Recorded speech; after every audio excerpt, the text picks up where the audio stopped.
trigo não é exatamente uma novidade no Mato Grosso do Sul. Essa cultura já estava estabelecida aqui no estado e depois acabou tendo um recuo da sua área. Agora, produtores voltam a investir nessa cultura e também entidades voltam a incentivar o seu cultivo.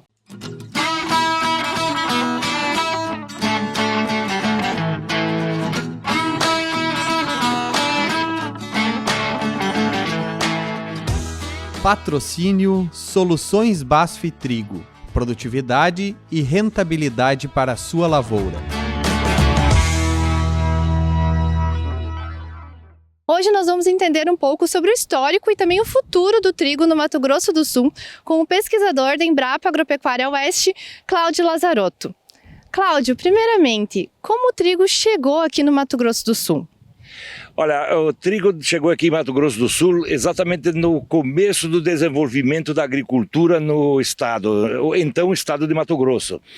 Isso se deu na volta, no final da década de 1950 e início da década de 1960, com a chegada dos primeiros produtores aqui, que na verdade eram entusiastas do trigo, não havia plantio de trigo aqui no estado, então eles foram os primeiros a incentivar o plantio do trigo. Nós podemos indicar aqui, inclusive, dois nomes, o padre André Capelli e o senhor Arno Werner, que foram os iniciadores, foram as primeiras pessoas interessadas no trigo, as primeiras pessoas a estimular o plantio do trigo. E como se desenvolveu essa cultura aqui no estado? Olha, foi um passo a passo bastante gigantesco, haja vista que o próprio estado não era então um estado propriamente agrícola, né? Nós tínhamos um estado pecuário, estava iniciando, né, naquele desenvolvimento da década de 70 a agricultura aqui como um todo, fortemente no sul do então estado de Mato Grosso, hoje Mato Grosso do Sul, e aí a partir daí viu-se a necessidade, em função das condições ambientais, em função daquilo que se tinha, de que o trigo era viável, e ele formou uma dobradinha soja-trigo que durou até o final da década de 1990. Então nós tivemos assim, entre 25 e 30 anos num apogeu bastante grande da triticultura aqui do estado, onde que nós chegamos a uns plantios consideráveis, né? Que depois, por razões algumas, foi decaindo. Exatamente. Por que o cultivo do trigo ele não continuou, né? Por que a área dessa cultura recuou tanto aqui no estado? Olha, nós estávamos exatamente com um plantio bastante pujante. Superamos, né, 430 mil hectares de trigo ali em 1987, por ali.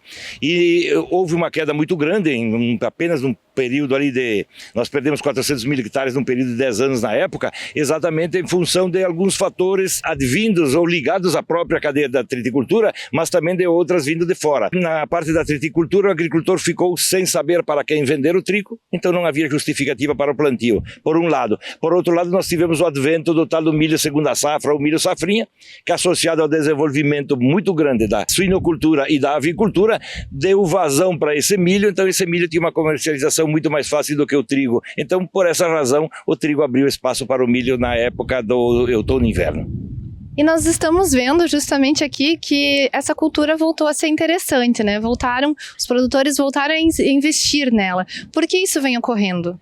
Olha, nós estamos novamente, os mesmos fatos que fizeram com que a triticultura decaísse há 20 anos atrás, está agora reestimulando ela. Então, os mesmos fatores inversos, antes eram desfavoráveis ao trigo, hoje são favoráveis ao trigo. Nós precisamos diversificar o nosso sistema produtivo, então nós precisamos reinserir o trigo no sistema produtivo. Primeiro passo. Segundo passo, há uma demanda por trigo no mercado nacional e internacional.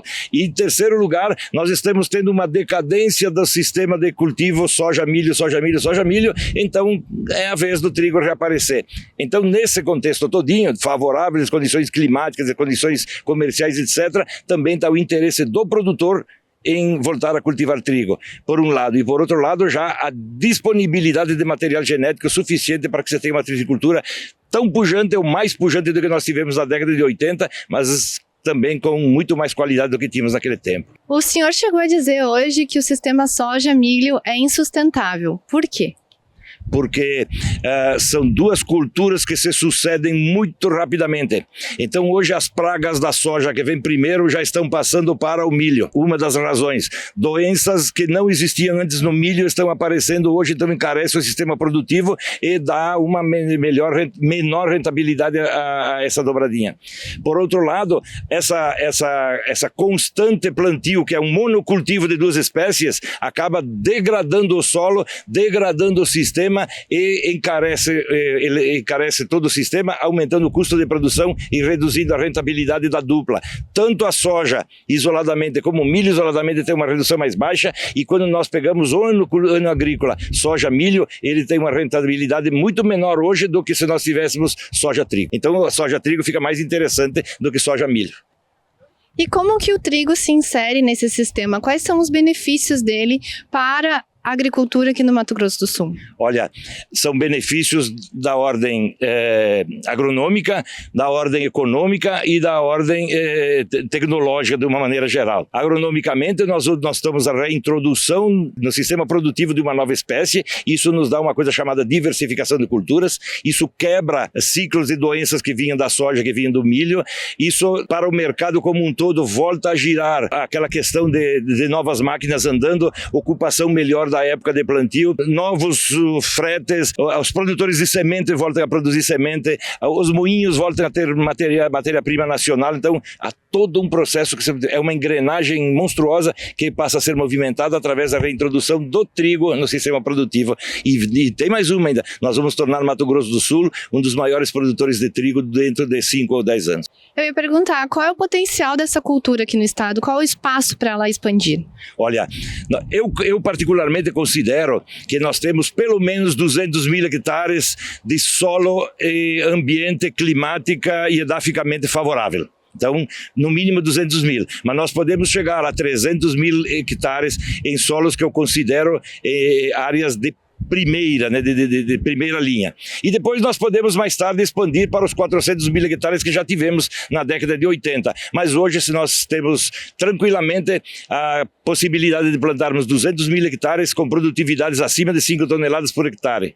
Então, isso aí já nos elevaria a uma produção muito grande, e nós voltaríamos a um patamar de significância da produtividade de trigo dentro de Mato Grosso, dentro do país como um todo. E como nós vamos alcançar esses 200 mil, depois 400 mil hectares? O que é preciso para chegar lá? Eu diria que na situação que nós estamos, basta nós plantarmos. Nós temos genética para isso, nós temos equipamentos para isso, nós temos conhecimentos para isso tudo, e nós temos condições de solo e clima para tal. Basta nós termos uma vontade do povo, que já está despertando essa vontade, e que não venha políticas públicas adversas a isso. Nós vamos chegar muito rapidamente a esses valores. O mercado de grãos está necessitando, a vontade do agricultor já está se despertando novamente, e nós, das empresas, das instituições de pesquisa, já temos à disposição genética para todos os ambientes e para todas as necessidades da indústria moageira ou da indústria farinheira nacional. E todas as áreas, todas as regiões do Mato Grosso do Sul são aptas para cultivar trigo? Onde ele é mais indicado? Não, Mato Grosso do Sul, embora tenha topograficamente, nós podemos considerar um estado relativamente plano, nós temos que descontar a área do Pantanal, obviamente não é área de agricultura. Nós temos regiões de solo bastante arenoso, então não é aconselhável nós plantarmos ali, mas dentro nós temos pelo menos 22 municípios que têm uns solos que têm condições de retenção d'água, que têm condições de fertilidade, condições de argila, condições de altitude, portanto, todas as condições favoráveis ao trigo, né? Então não é todo o estado não, mas nós temos 25% do estado que eu considero aptas à produção de trigo.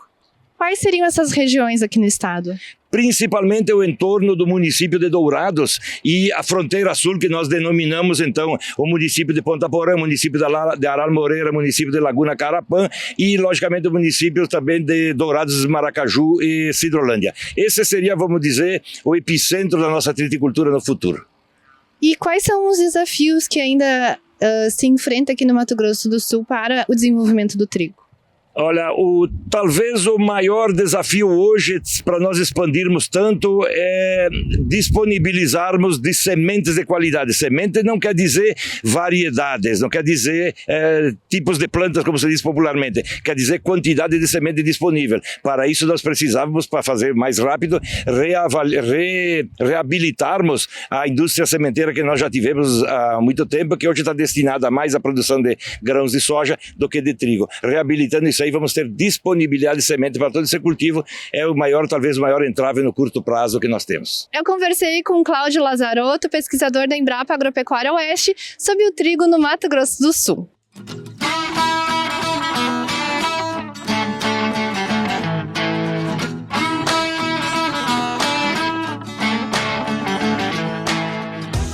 Patrocínio Soluções BASF Trigo. Produtividade e rentabilidade para a sua lavoura.